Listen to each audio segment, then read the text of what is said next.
In My Teacher's Footsteps, Chapter 10, read by Nick Scott. The pilgrims to Mount Kailash complete. Our pilgrims are returning home. Nick has questions which lead eventually to a trip to Thailand to ask Ajahn Sumedho about his pilgrimage and the effect.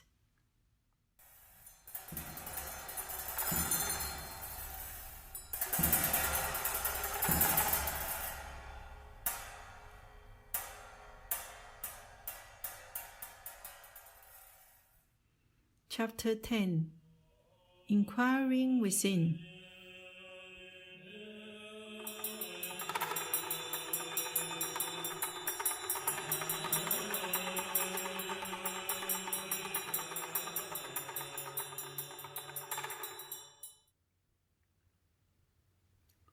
Two buses, one orange, one blue. Tourist buses, with the usual swirls of colourful decoration that adorn all buses in Nepal. Each had a large white banner tied across its front, beneath the window, proclaiming in Nepali where they were going and why. I was standing outside Vishwa Shanti Vihar in Kathmandu, and the buses were nearly ready to depart, 30 minutes late. The first was filled with monastics, the second with lay people, both often 3 to a seat. The last lay arrivals were still being squeezed aboard the second bus, clambering in, carrying small stools to be placed down the aisles for them to sit on. I stood with the others who were to be left behind, one younger monk, a nun who hadn't been here last time we stayed, a few excited young novices, and half a dozen lay people. My 3 monastic companions were aboard the first bus, in the second row of seats, behind 2 senior Nepali monks on one side, and the 3 young nuns who'd taken care of us on the driver's side. Chris had left us as soon as we crossed the border, so he could at last do something for himself. 2 days walking alone in the Nepali mountains.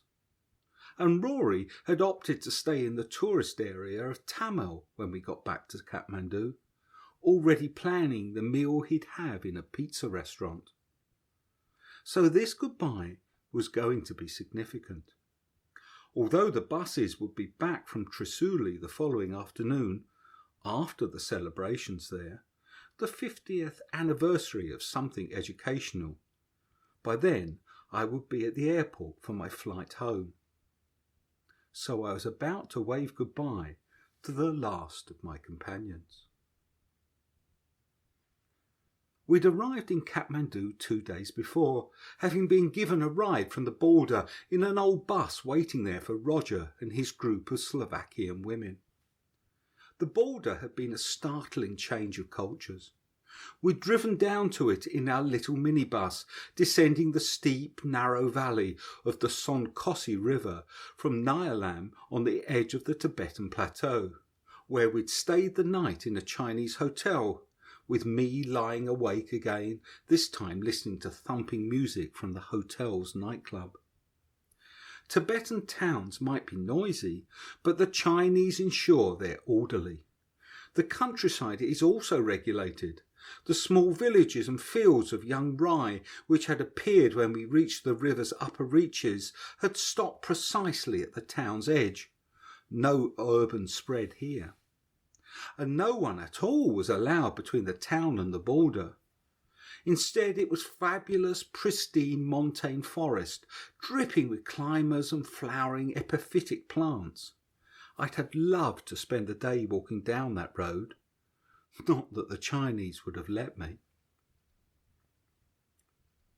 We'd said goodbye to Dorji at the Chinese border buildings, after he'd explained what we had to do at the border.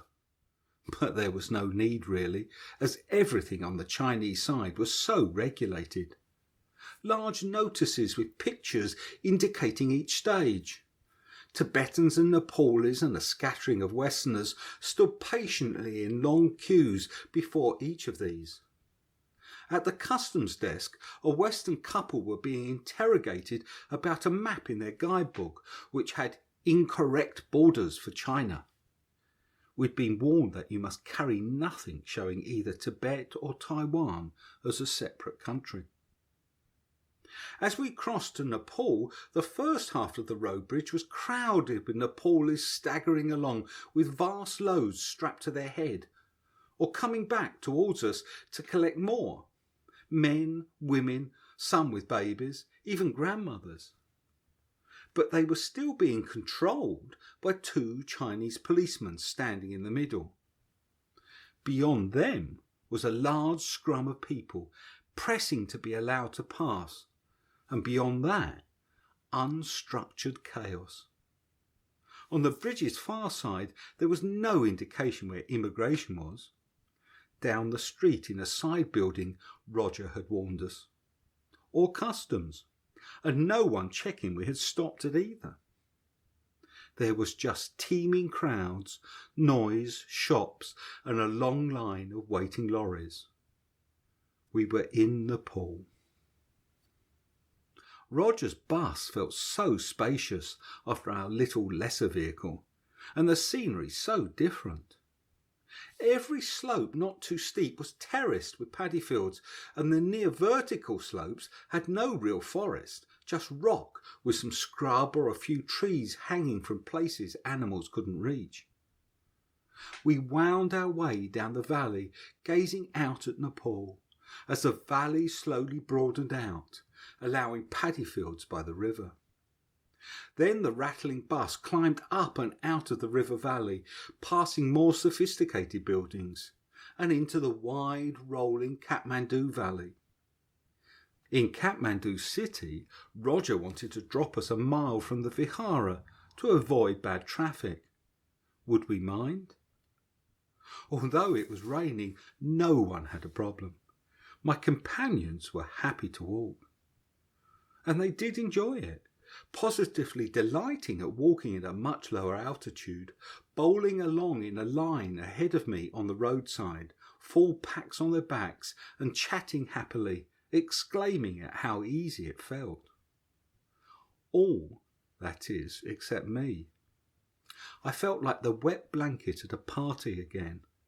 I was tired, fed up, and I'd still just wanted to go home. 2 days' rest at the vihara, actually sleeping all night long, improved my humour enough to manage polite society. But after waving goodbye to the 2 buses and my companions, when they finally left nearly an hour late, I was still pleased I hadn't been able to join them, and could instead return to my room, a room I had to myself at last. Later, I went out to the local shopping district, looking to treat myself. I found a bakery with a cafe I'd not noticed before, a garden with tables at the back, away from the roar and hooting of the traffic. There I had a coffee and a slice of cake. Sitting somewhere pleasant, it felt so therapeutic. I sat there for 2 hours, just enjoying doing this for me. During this, I asked myself several times, what's this all been about? But nothing came. Instead, there was just a quiet enjoyment of each moment.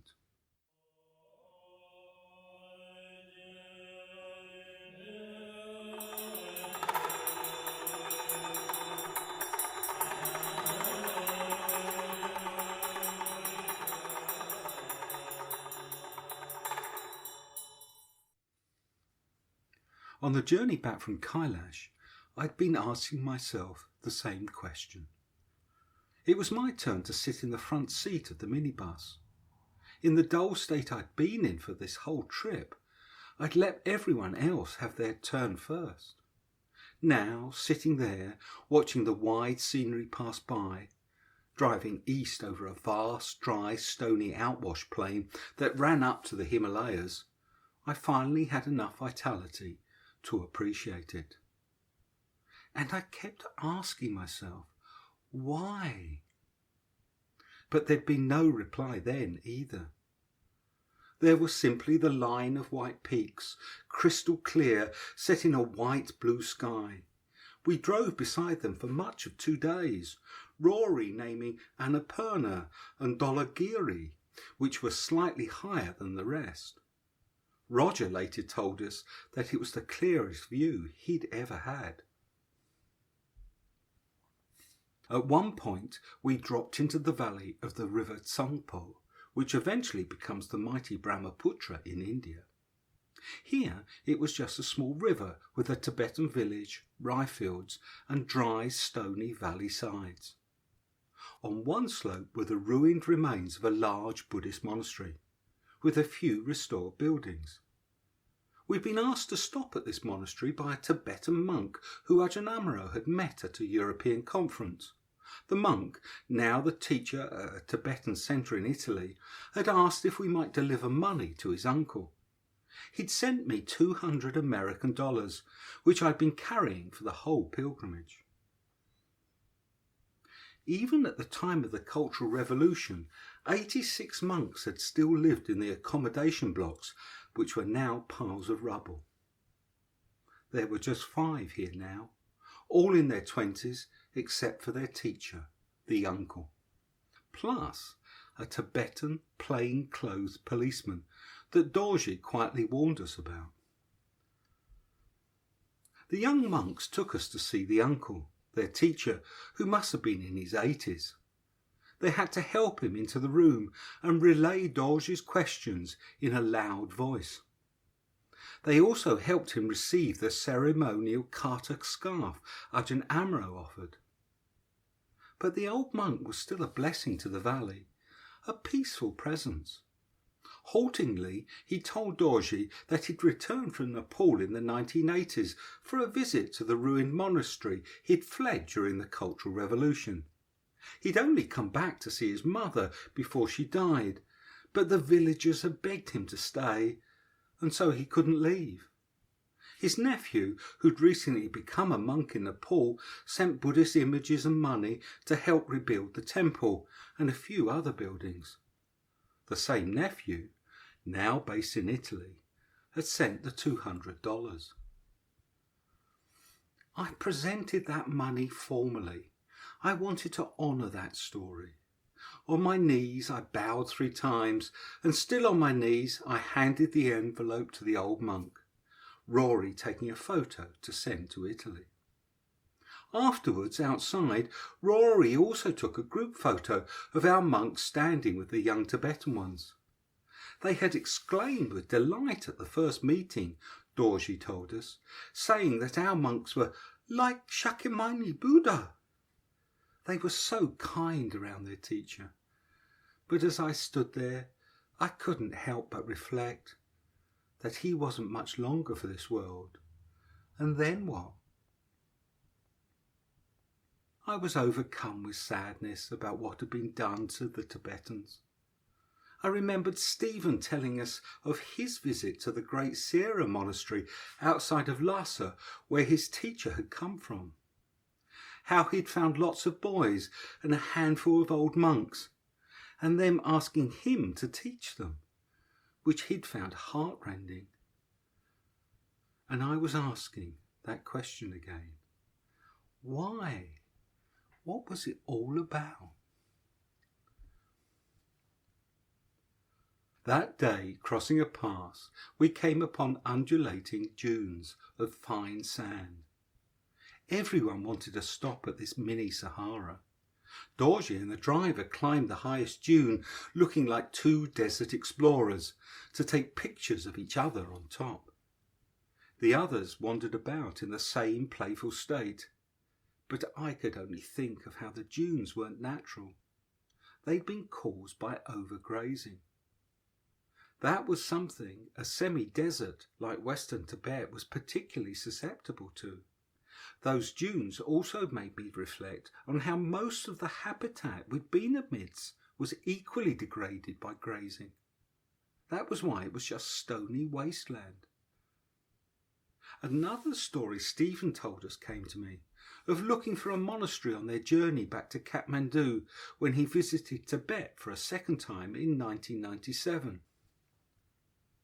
I was trying to find the main monastery of the Jongyongpa.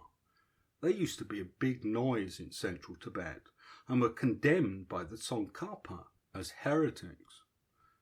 They had some of the greatest scholars until the Gelugpa came along and wiped them out.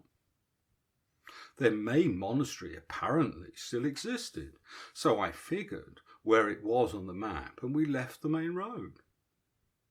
When we couldn't find it, we camped and had lunch out on this huge, vast, empty plain, except for this little black dot, which we just watched as we ate.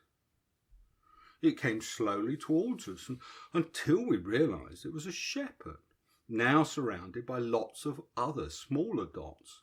And eventually, as we finished, he arrived, and being Western Buddhists, we gave him a picture of the Dalai Lama. And he says, "Who's he?" So the driver replies, I still remember the phrase. It translates, "If you really want a Lama, this is your man."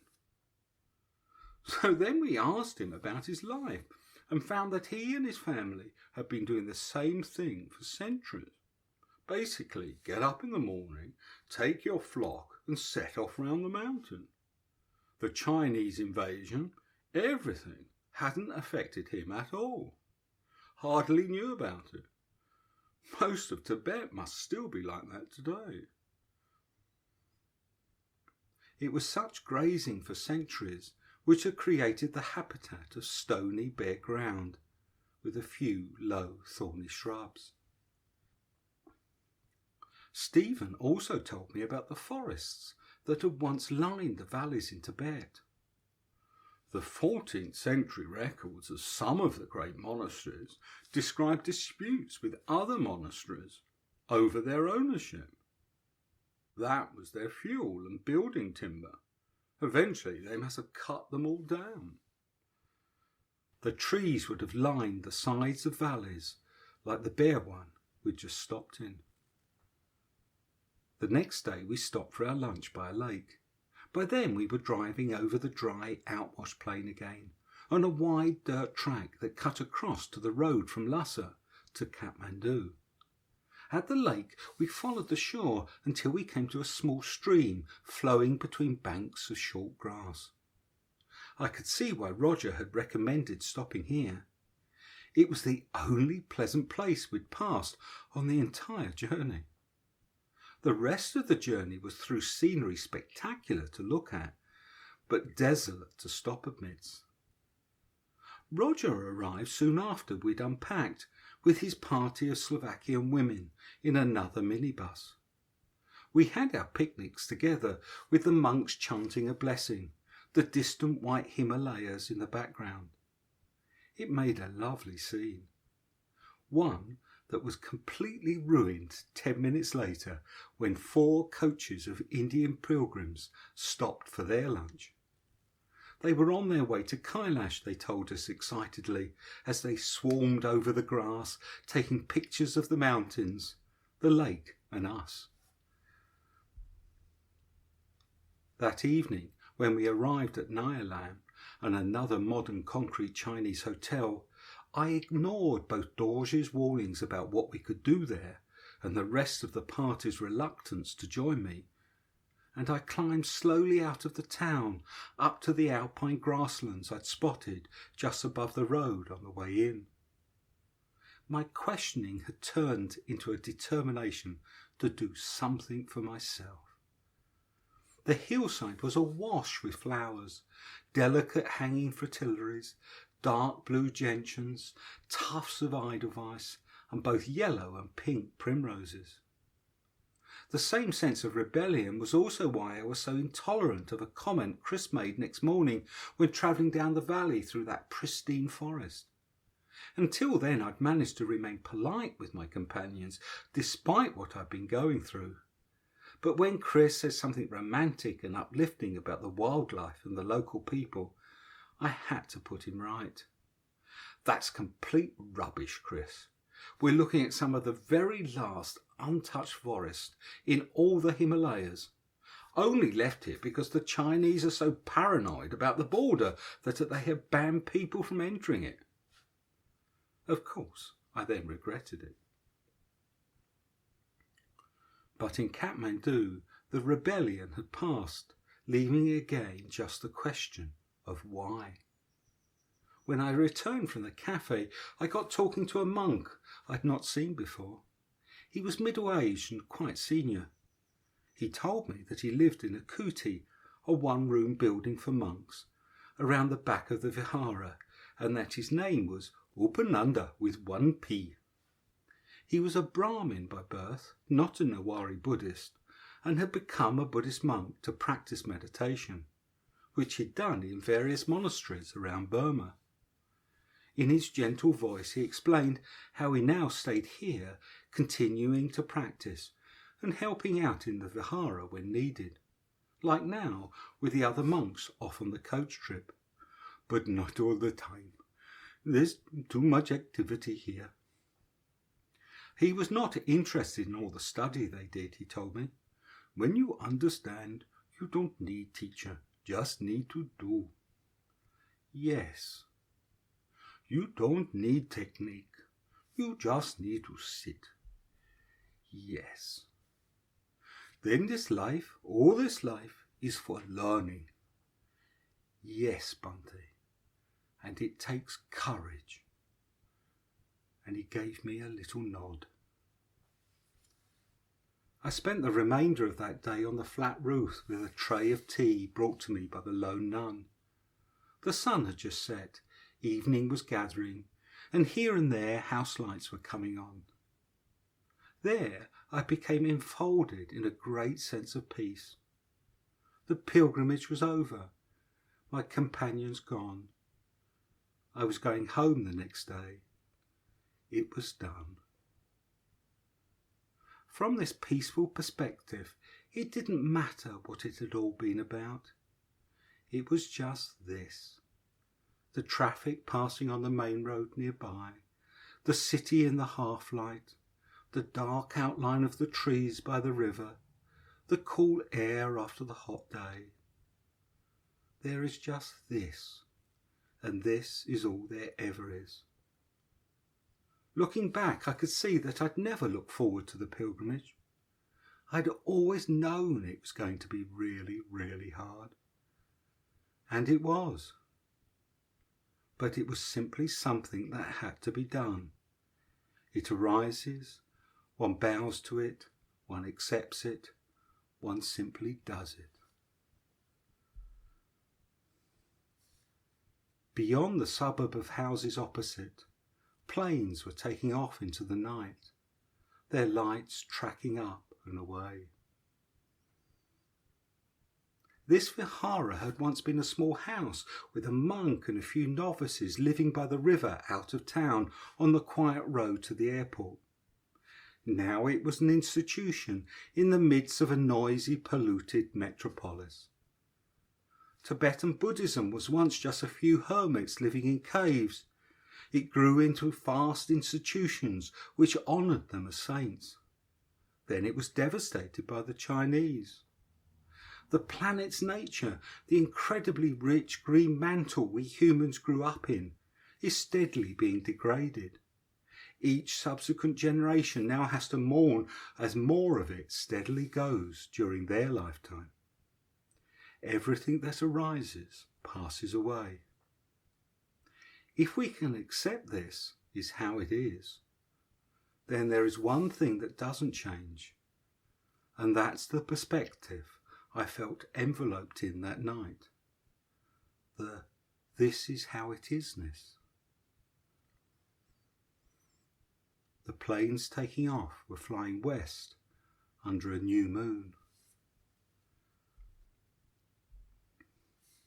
Ajahn Sumedho would constantly say about monasteries and the monastic order that these are merely conventions. As well as providing a lifestyle for the practice of the Buddhist teachings, they became an institution, like the Catholic Church, that carries and projects the teachings through time. The Tibetan system of reincarnated tulkus or rinpoches did that well. But as Stephen pointed out, it was usually only the two tulkus in a monastery who got the opportunity to practice those teachings. By the time the Chinese destroyed the monasteries in Tibet, Tibetan Buddhism seemed to have become a cultural set of beliefs, a wonderful one that supported what now, looking back, seems an amazing society. But in that society, the heart of the practice had mostly been pressed out of it by the weight of all that elaborate ritual and concern with power. Everything that arises passes away. That even goes for the Buddhist teachings themselves. They too are just conventions. They are not themselves the end of suffering. Pema Riksha Rinpoche told us, "Sunyata is powerful. It leads to many miracles." Call the miracles grace if you want. So much is made of these in Tibetan Buddhism and in most religions. But such powerful things are simply effects, and if you make too much of them, as the Buddha never did, you end up worshipping the memory of an effect, rather than focusing on what caused it. Planes taking off, flying west under a new moon, as I would be the following evening.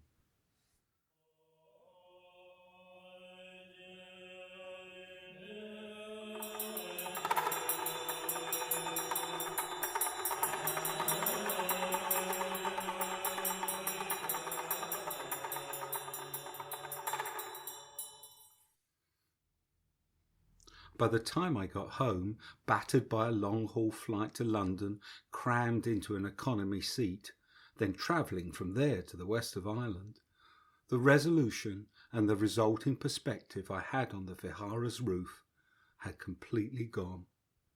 Instead, there was just the trauma of what I'd been through. Mish was relieved to have me back, whatever I was like. She'd become convinced I was going to die in Tibet. And it wasn't just her. A friend who'd asked me to lay an offering scarf on Dolmala had woken one night knowing I'd died on the pass. Mish said my eyes were dead for the first 2 months. For me, the trauma manifested as the wish not to engage or to meet people. I spent much of that time rebuilding old stone walls in the fields. If anyone came to visit, I'd slip off and Mish would have to apologise and explain. As a result, I pulled my back, but at least the trauma slowly ebbed. Eventually I felt normal again, but I still couldn't begin writing this account of the pilgrimage, as I'd intended. I didn't want to even think about it. 8 months after my return, I did my annual 1-month retreat in Connemara, at the same cottage at the base of the same mountain where I'd originally conceived the notion of a pilgrimage to Holy Kailash, following in Ajahn Sumedho's footsteps. For all of that month, I was re-engulfed in the traumatic state I'd brought home with me, enduring a mind that didn't want to engage, struggling constantly against lethargy and dullness. On the first day, walking by the sea, I slipped on the rocks, cut my head and sprained my ankle badly. So I also spent most of the month limping and with my head bandaged. A few days before the month's end, the trauma finally lifted. The bandage and limp had gone, and I could walk along the beach feeling free, exulting in the wind and waves. I had refound the relief I'd had in the Kathmandu cafe, and I realised that I could now write this account of the pilgrimage. But I also came back to that question. Why? What was it all about? I had trusted the notion I should go to Kailash because the idea had arisen in such a powerful way on the mountain during the previous retreat, and seemingly despite my own wishes. I'd bowed to it, accepted it. But all it had resulted in was a hell of a lot of pain. and just one evening of relief and perspective on the Vihara roof. Was that all? Surely it had been about more than that. So I resolved that once I'd written the first draft, I'd go out to Thailand to see Ajahn Sumedho, my teacher, and ask him why.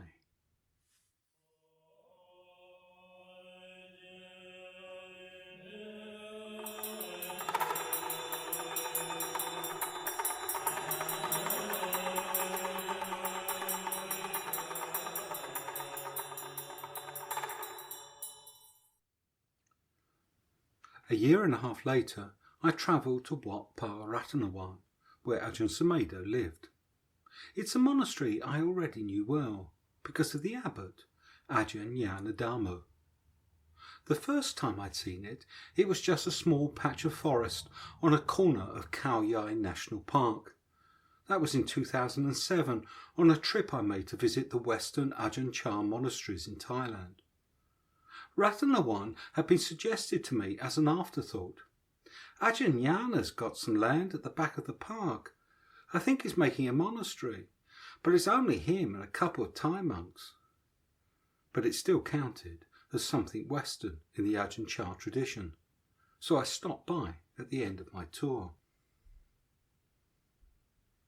I found Ajahn Nyana was a large, bluff Australian, very practical and immersed in a project to re-landscape the land and construct a monastery. As that's what I'd been doing for the past 10 years, we got on well. He told me how happy he was to be responsible for an excavator rather than training 30 Western monks. He'd just stepped down as the abbot of the main Western monastery, Wat Pa Nanachat, and still seemed bruised by the experience. We stood together in a swamp talking over his plans to convert the swamp to lakes, surrounded by forest that's to be planted on the farmland beyond the swamp. The lakes would keep the forest cool and stop the mosquitoes, which can't breed in permanent water because of the fish. And up there will be a sala, the meditation hall. He pointed at the top of the slight rise, where the air can blow through it. It was all so sensible. Planting a new forest adjacent to the national park would mean the plants and animals from there would easily colonise. Using this land as a forest monastery would stop much of the incursions from the park by large wild animals that the villagers were suffering. And his influence could stop the villagers poaching. I was deeply impressed. Ajahn Nyana also told me why he was only now able to start the work. We bought the swamp a year back, but I needed the place between it and what we had. When I asked the fellow, he wanted like 30 times the going price, which was outrageous. And he also insisted we buy all his land, including some across the road. He pointed up to the entrance I'd arrived through, and I was totally uninterested in going across the road. I could see no use for it. So end of story. Then one of the Thai monks here, Tan Moshe, went with another monk to see Long Po Piam in Chiang Mai. He's 97 and is supposed to have contact with the Devatas. They're the Buddhist angels which Thais are so keen on. As soon as Tan Moshe told him where they were from, Long Po put the flat of his hand down like this, and he put his other hand down like this, and he said, "This is the land you have, and this is the piece of land in the middle you don't have, and it goes across the road.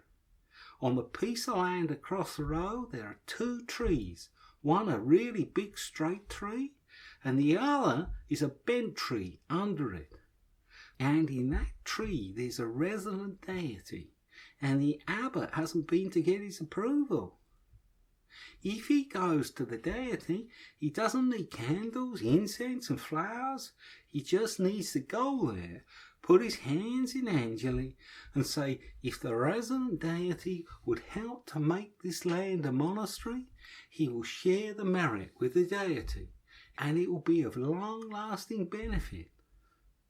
Well, all I could say was, okay, let's take a look. We'd never been over there, had no idea what was there, but we wandered over and there were 2 trees, like he said, one big and straight, the other bent.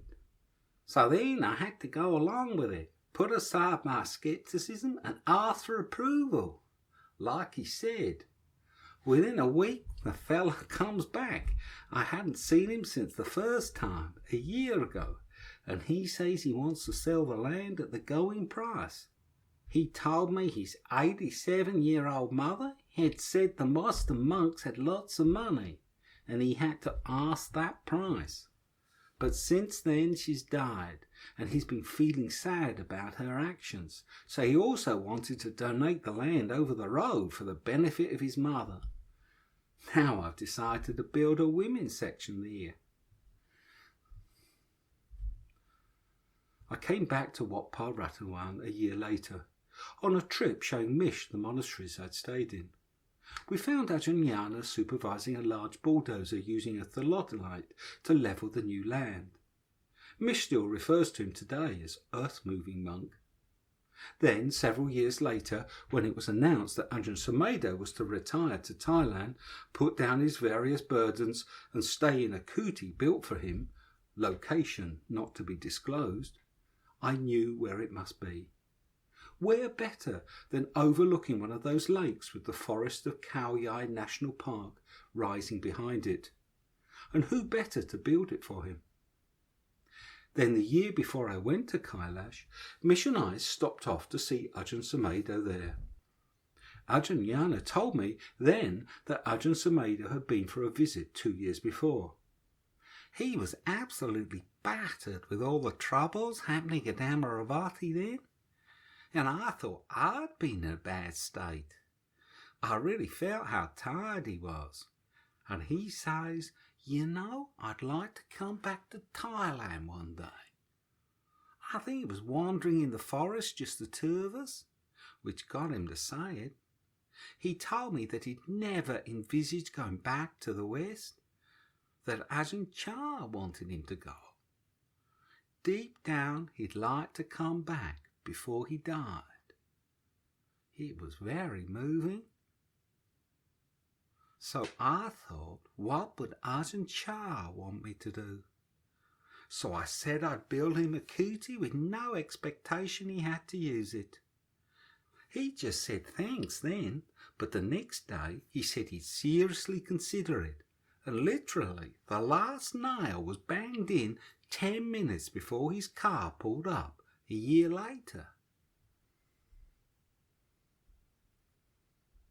A kuti is the name for the little wooden huts in the forest in which Buddhist monks can reside. But of course this was much more substantial than those. It does have wooden tiles to the roof and a long roofed wooden walkway leading from the road to the front door.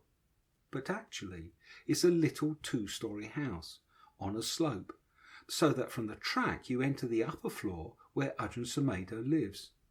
The lower floor is laid out so that one day an attendant can live there should Ajahn Sumedho need caring for. Ajahn Yana has thought of everything. On that visit with Mish, a year after he'd moved in, I felt such joy for Ajahn Sumedho. He told us how he just potted about, occasionally went on alms round with the monks, but had no responsibilities, no teaching. He said there was no sense of time at all. There is also a magnificent sala at Ratchawan now, built on the rise Ajahn Yana pointed out, in the traditional style that dates from before Thai temples turned bright red and gold. It's made mostly of reddish-brown teak, giant posts each made from a whole tree, rising to a wooden ceiling, with wooden tiles covering stepped, layered roofs that curve down and out in that distinctive Thai way, each faced with a carved wooden barge board. It's breathtakingly beautiful. The floor is marble, but the temple is surrounded by teak decking to create a platform which looks out over the largest of the lakes to the mature trees in the national park beyond. And all those planted trees Ajahn Yano planned are now semi-mature and producing fruit, so that hornbills have moved into the monastery to nest. He's introducing wild orchids and tree ferns to the forest now, planting rattans and other tropical climbers. The monastery is growing too. There are 14 monks, mostly young, educated Thais from Bangkok, several with doctorates. They appreciate Ajahn Yano's Western understanding of their traditional teachings. But they must be much easier to train than Westerners. Ajahn Yana does the Thai Ajahn well, walking slowly round the monastery, a young monk or two, or one of the lay workers in attendance, sorting problems, or sitting in the sala, leaning back on a cushion receiving visitors, making the locals laugh with some comment, or explaining the teachings to new people from afar. And Ajahn Sumedho is left undisturbed, tucked away in a private part of the new woodland.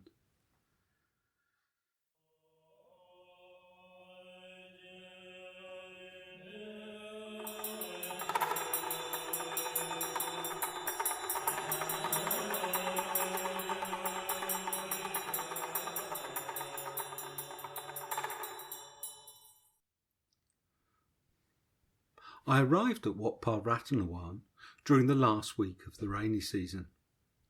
Every few days, dark, rumbling clouds would build over the Khao Yai hills in the afternoon. I'd hear the rain coming as a roar through the trees, before it poured down for several hours. Over 4 of those afternoons, I met Ajahn Sumedho in his kuti. The main room looks out onto its own lake, built where that swamp once was. One side wall had become a large shrine since my last visit, with 6 reclining Buddha images. Ajahn Sumedho sat on a wide seat facing it. After I'd bowed to the shrine, he explained the reclining images. It shows my age. I spent a week at Kushinara last year, where the Buddha passed away. I found the reclining Buddha there so peaceful, so they made me one out of marble. Presumably the 5 others were given by Thai supporters when they found out what he liked. They really know how to look after old monks in Thailand. Ajahn Yana Dharma has been very good to me here. I've always wanted to live like this. During those 4 afternoons we talked of all manner of things, recalling those walks we did together, characters we both knew, difficult times we'd shared, his new plans.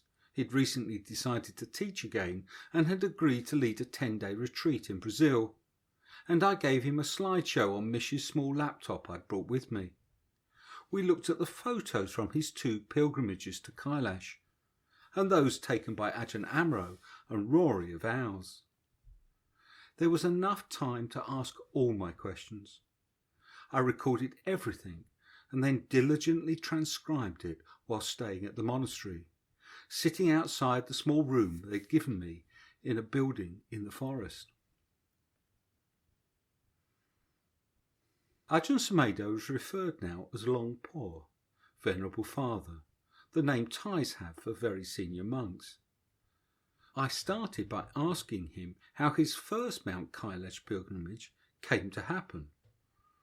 Well, it arose with Sugato, the idea of a trip, and he knew Andrew Yates and... Yes, Long Po, but how did you come to want to go? I'd always known about the Holy Mountain. That pilgrimage was a dream I had, but I never thought I'd get to go. So when did that dream date from? Well, I did a master's in Indian cultural studies at Berkeley. I was particularly interested in the religious side, so I'd studied Tibetan Buddhism, Shiva worship, Aurobindo Ghoshi, Theosophical Society, all that stuff. and I loved Lama Govindo's book, Way of the White Clouds. Studying Eastern religion in the 1950s must have been pretty unusual. I'd had this fascination with Asia ever since I was a little child, for some unaccountable reason. We didn't grow up with an Asian people. In the part of Seattle I lived in, it was all middle-class white people. But somehow I always had that as an attraction.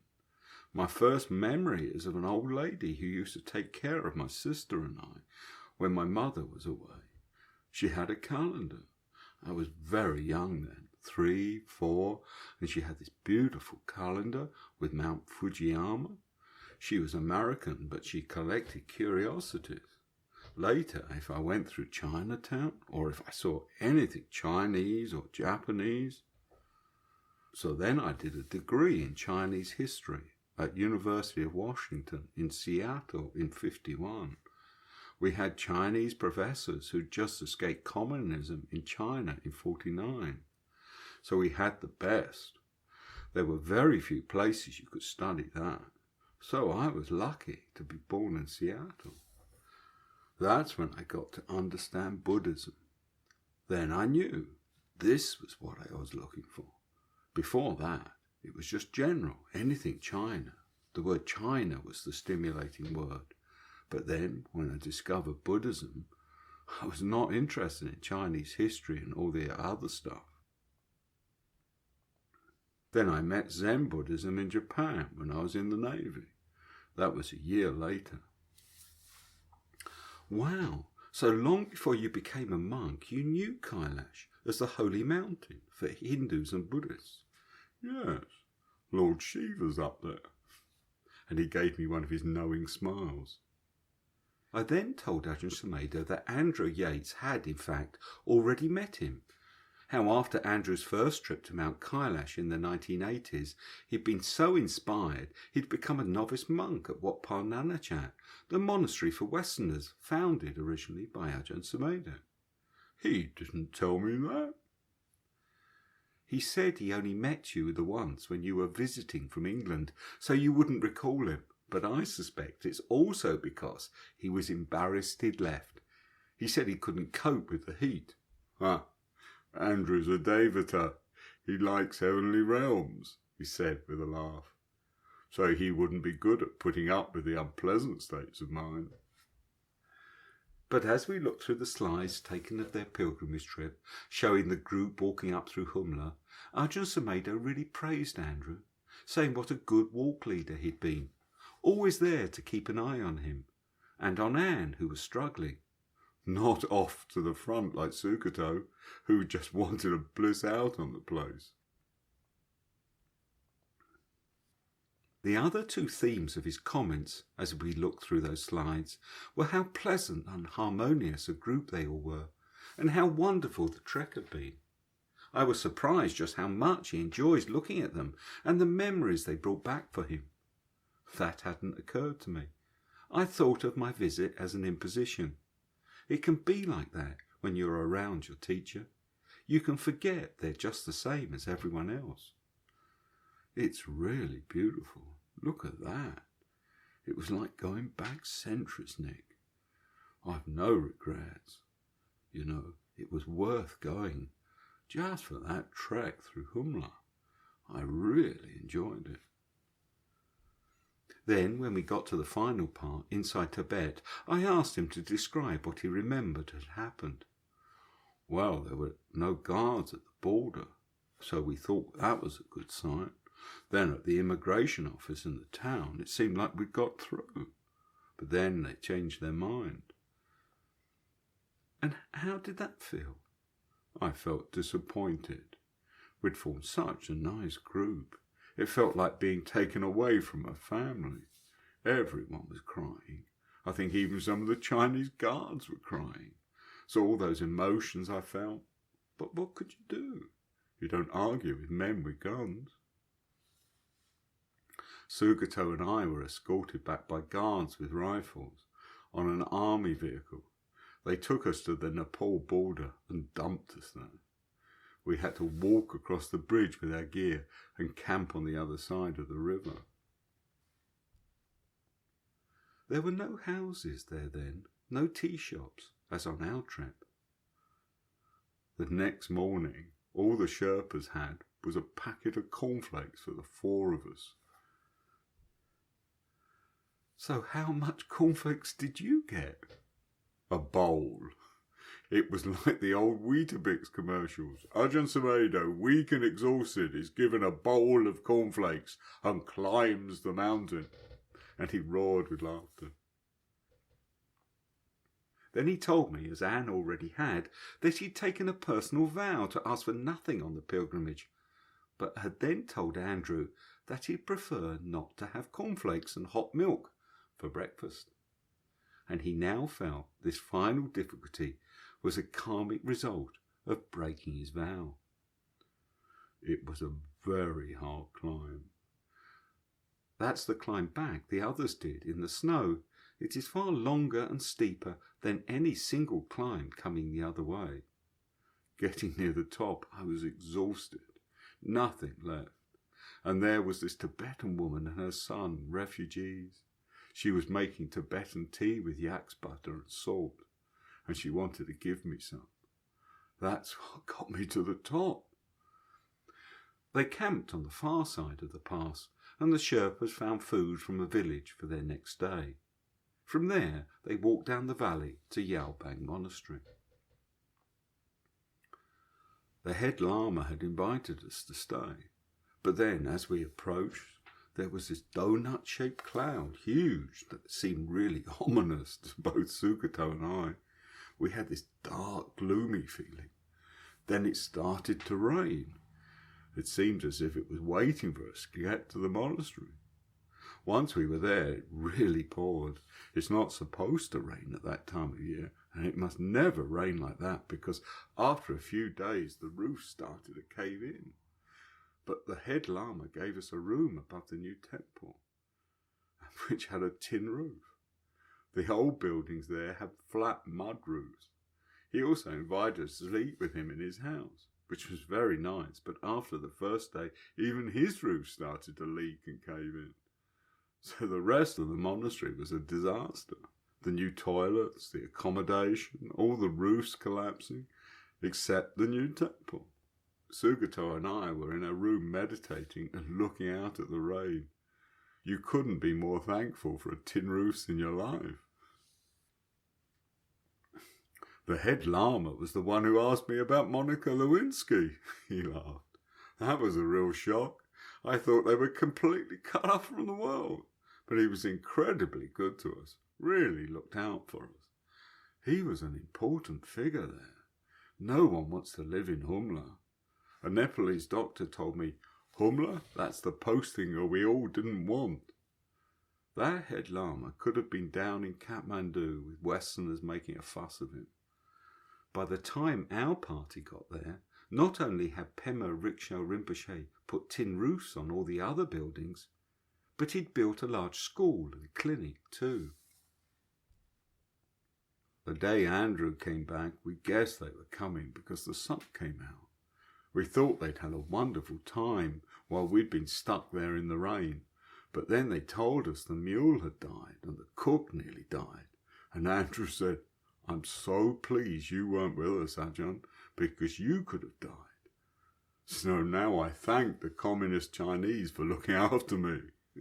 And he chuckled at that. And the rest of the walk back? It felt good to be with them again. We'd really bonded. I showed him the slides of them walking down the Humla Valley together under blue skies. Oh yes, I remember that. Very pleasant. But then the final climb up to Simicot, I kept on thinking this is the top, but it never was. Then when we got to the top, there was a tea shop. Oh, I still remember that cup of tea.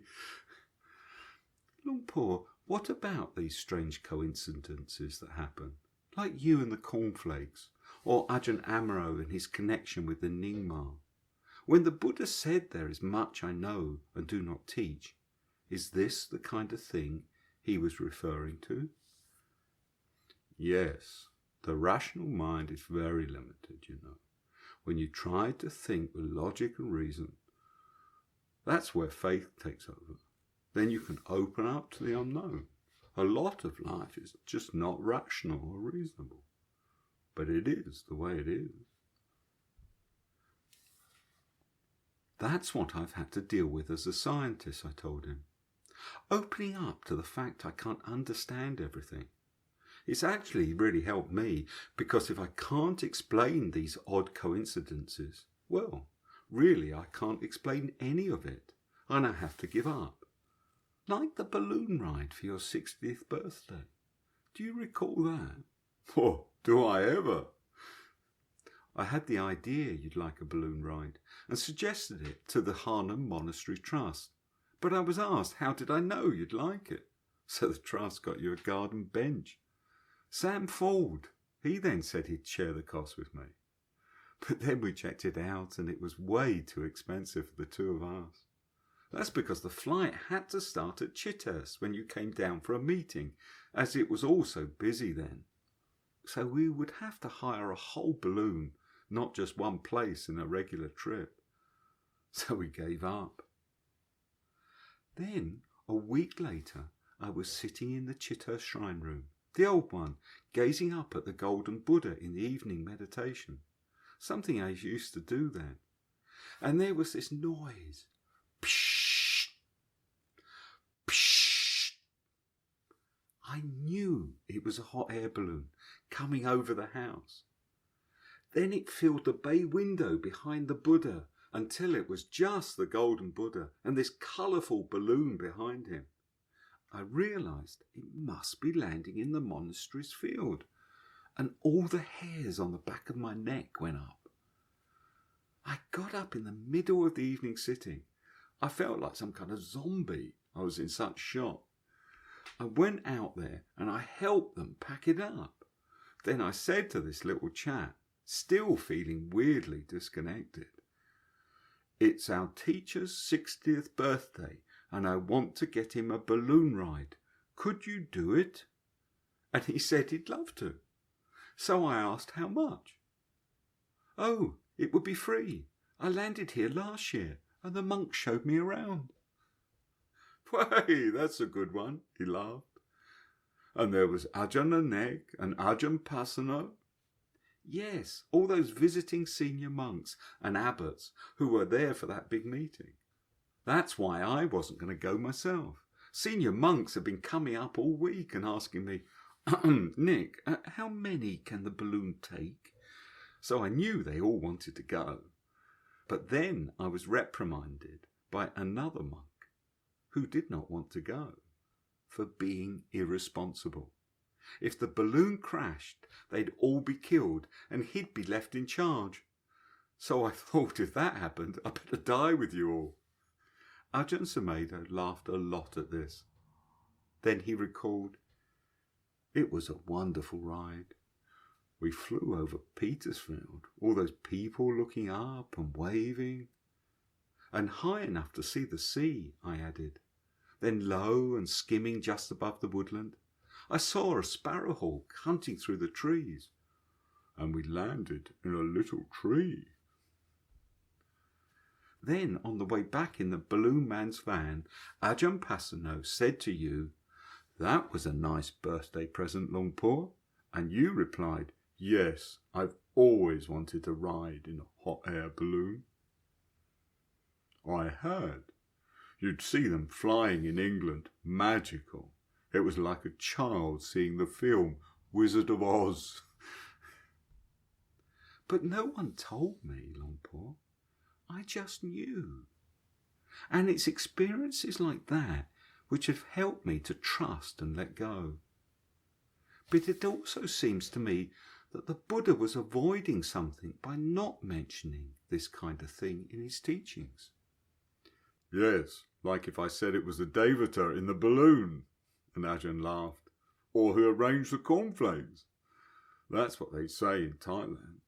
But then coming from a Western culture, we tend to go to the other extreme and dismiss all that completely. I don't believe it all. It's all rubbish." But now I don't deny anything because I don't know.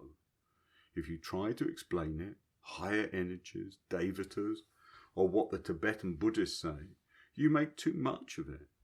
Instead, you just trust in awareness, and this is how it is. Then you can deal with the unknown without either trying to rationalize it or dismiss it. We want to define things, then we think they are real because we have definitions. It's like with awareness itself.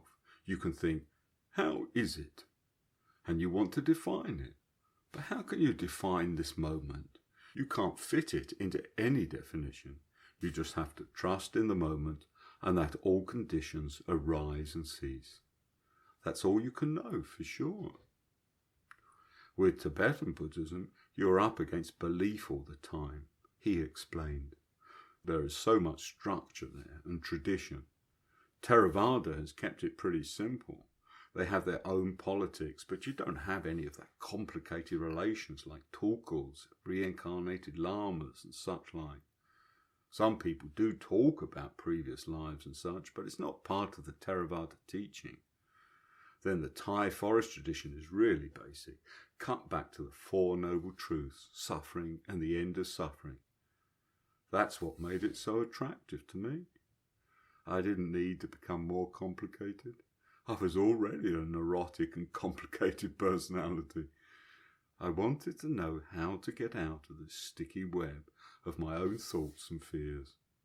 I didn't want more sticky filaments to attach to.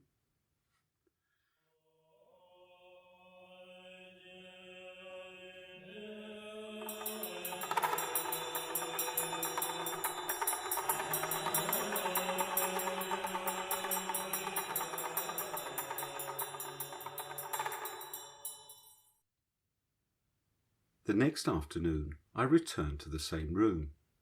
On one wall is a painting by George Sharp, who, as the chairman of the English Sangha Trust, had originally invited Ajahn Sumedho to England in 1976. George is a book illustrator with a remarkable talent to adopt another painter's style and produce utterly convincing copies. He's also Ajahn Sumedho's closest friend. This is a perfect copy of one of Rorik's best-known paintings, a view of Mount Kailash, with one difference. George has added the small figure of Ajahn Sumedho with pack and staff, walking the Kora. He painted it in the years between Ajahn Sumedho's two pilgrimages, and it used to hang in Ajahn's old kuti at Amravati. George allowed me to use it for the cover of this book, and now for this podcast. It was lovely to have it there on the day I showed Ajahn Sumedho the slides of his second pilgrimage with Hal Nathan and the American Party, the pilgrimage that happened after George painted it. Again, Ajahn Sumedho was delighted by the photos and the memories they brought up, but this time the comments were very different.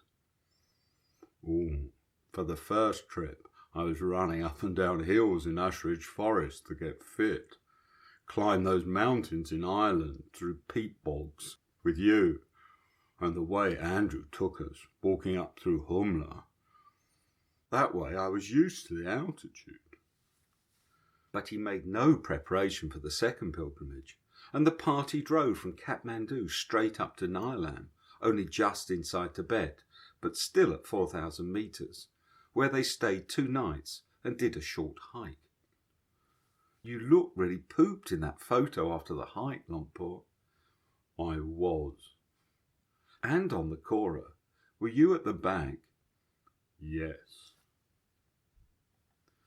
As we went on through the slides, he gradually admitted more about how difficult it was.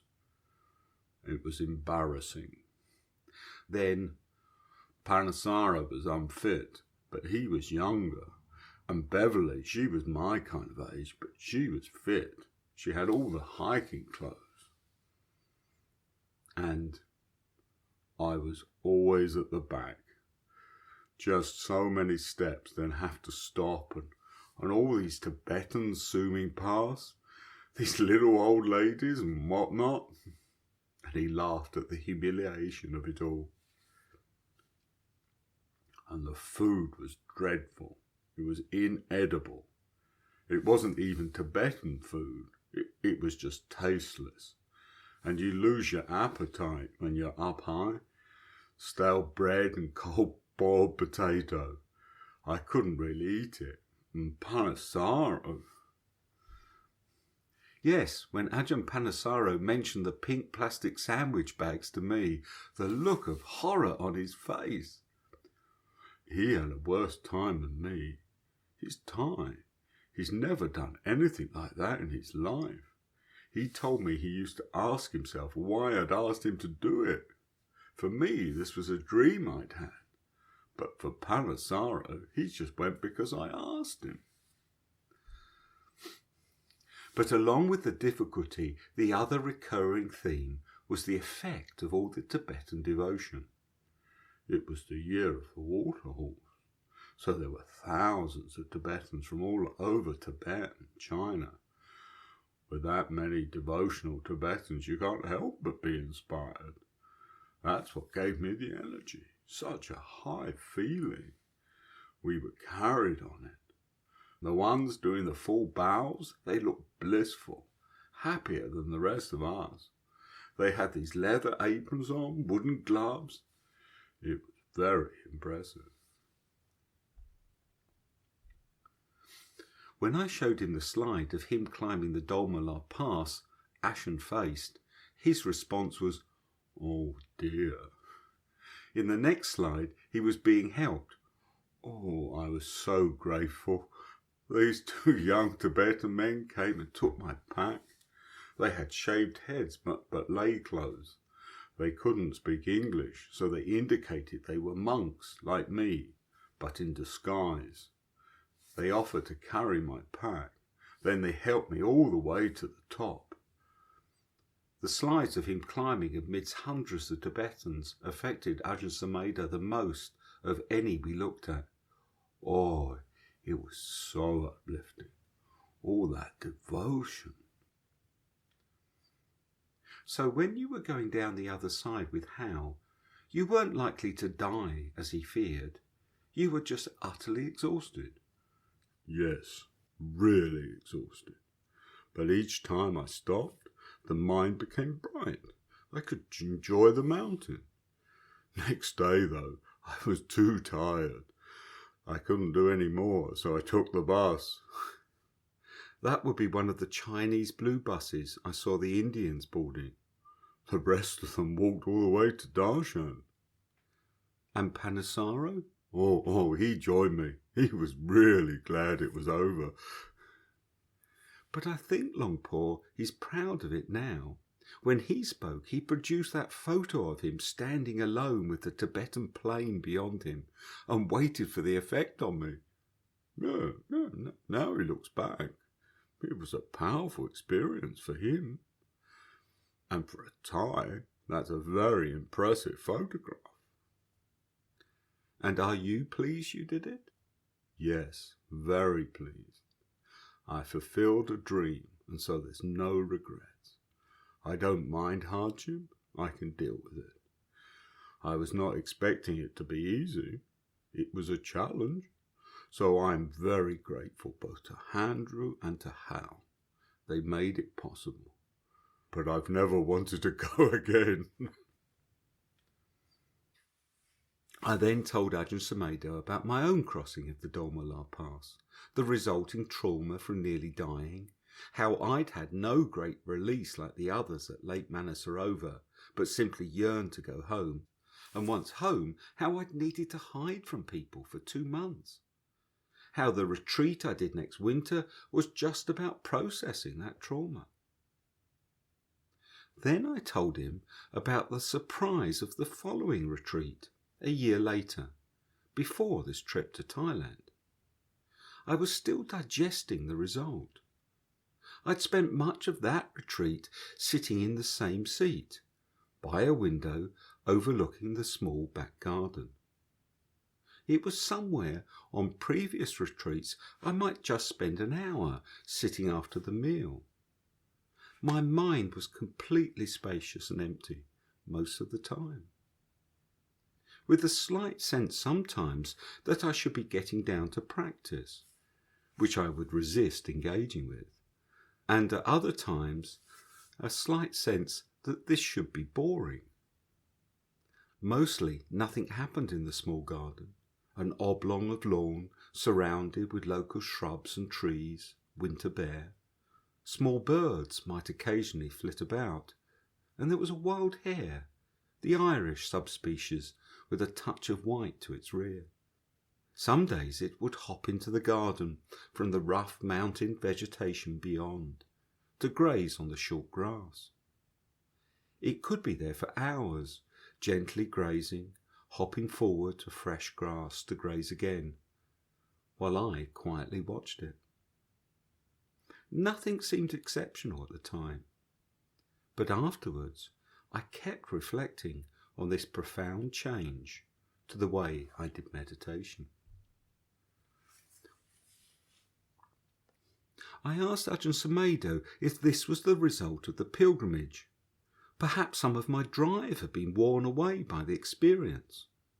One sunny day on the retreat, I'd climbed up the small mountain behind the cottage and went the whole way to the top with no sense I had to get there, simply enjoying where I was. Then I noted there was no whoosh of enjoyment when I did get to the top either. Was that the drive being worn away? I asked. I was surprised by his reply. Ajahn Sumedho said it was my bearing of difficult states of mind. That was the reason.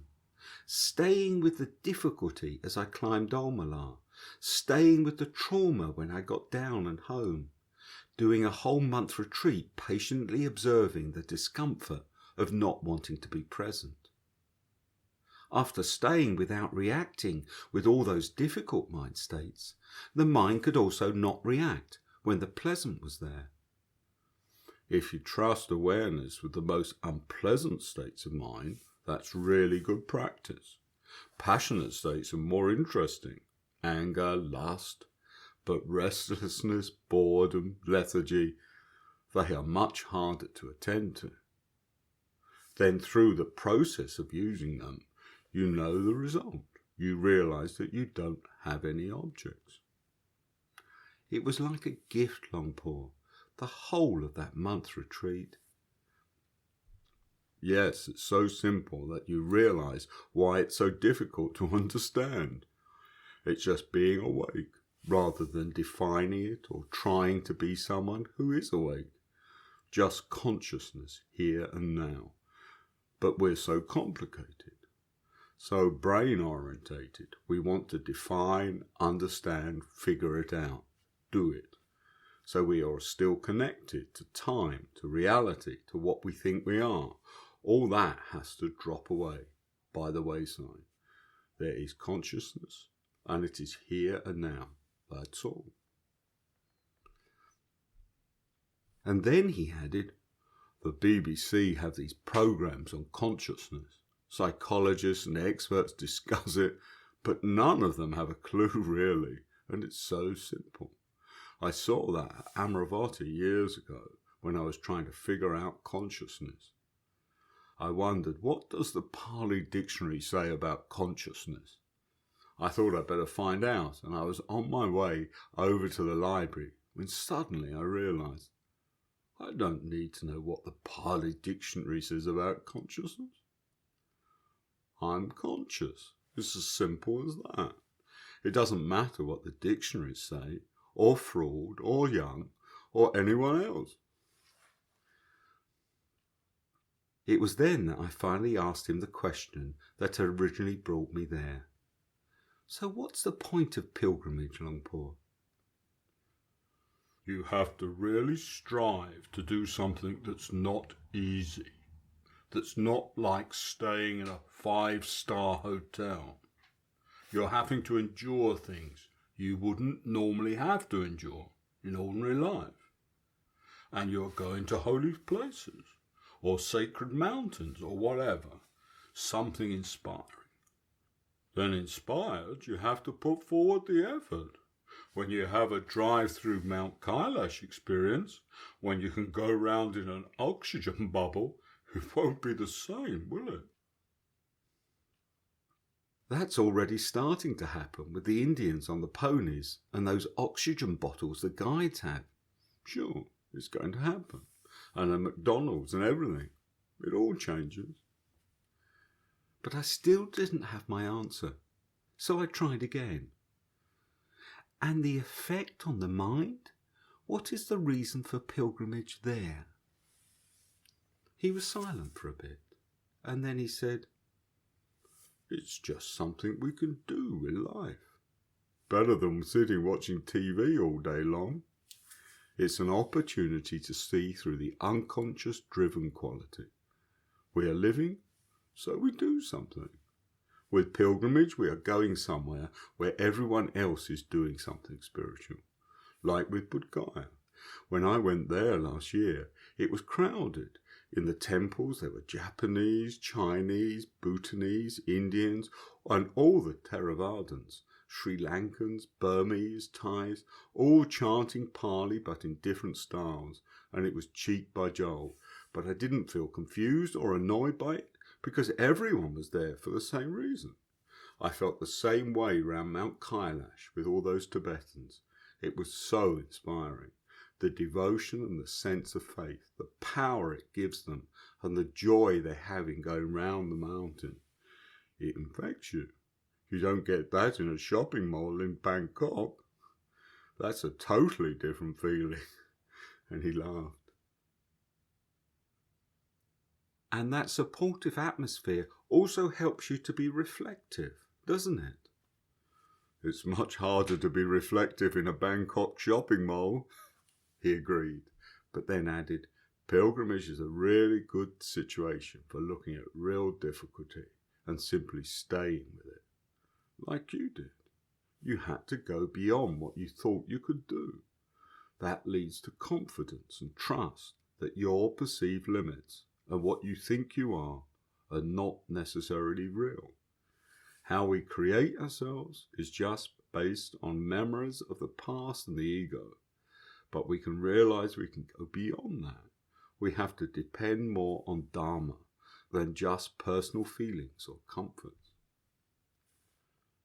So the result for me was not so much my drive had been reduced, but there was more trust in letting go of it. That's right. More trust. That's the path, really. The Eightfold Path. We are trusting Dharma. It's not something to obtain as an object, it's an insight. And that increases as we go beyond the limits of what we are used to and comfortable with as a personality. So each time we face things, there is a good result and then more faith. Yes, that's right. And he told me that his recent years of living in his kuti, just pottering about, enjoying the result of all he'd done in England, was now changing too. He felt the need to do something again, so he'd agreed to teach. When I think about teaching, I think, oh, and he shuddered slightly at the effect of all those previous years of constant teaching. But when I do it, I find I like it. And he laughed. Thank you, Longpo. That was very helpful.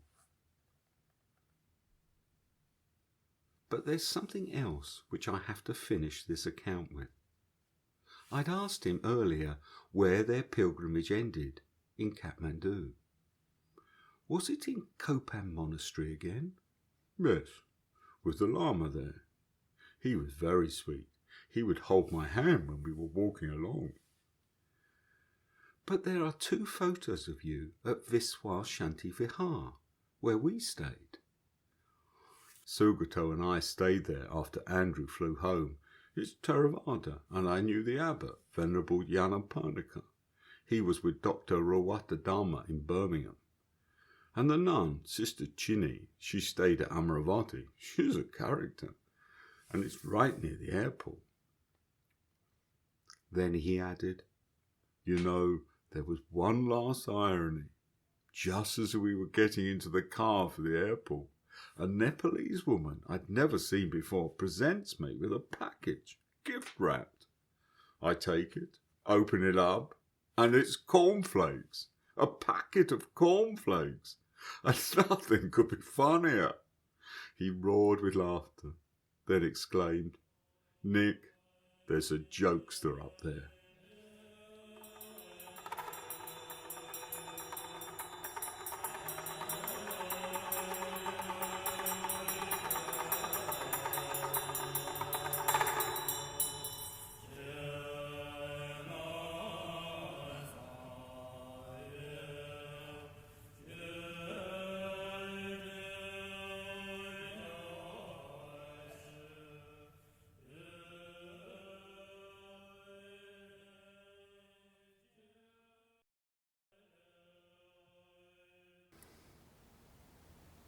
I'm really grateful to Sister Jinho, who provided the introductions, to Chris Nolan, who has edited the recordings and assembled the chapters, and to Podrick Cotter, who has been posting them each week and running the podcast. Sadhu, sadhu, sadhu.